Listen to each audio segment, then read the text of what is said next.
Hi, I'm Jane Goodspeed. I live here in Freeport.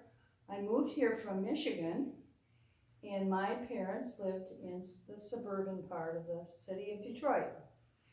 And in our living room was that chair. My dad sat in it and read me stories. My grandfather did, my mother did. So it was always part of my life. So I guess that gives me a sense of the space that I was in. My mother moved to Parkview, which is a retirement place here in Freeport. And when she came, she brought the chair with her. And we'd go over to visit her at Parkview in the main building. There she'd be in her chair, very comfortably reading a book or talking to us when we were over there.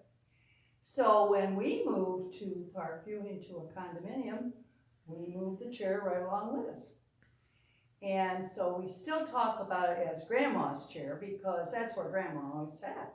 One of the poems that my dad read to us was Eugene Field's The Duel, which is about the gingham dog and the calico cat. And he was sitting in this chair reading me this, so I felt that just kind of went along with the chair. The story of the gingham dog and the calico cat, side by side on the table sat, and they go on in the story, and they had a terrible spat, and all was left were just the pieces of gingham dog and calico cat.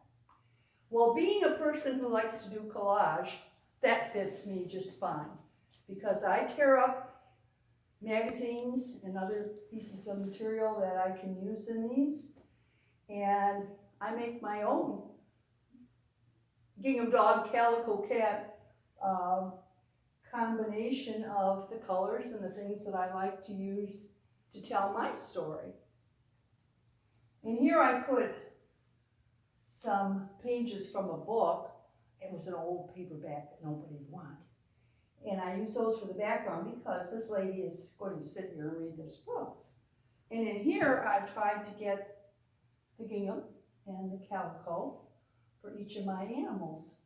They also have in back of them some of the words from the poem so that fits together. Both of these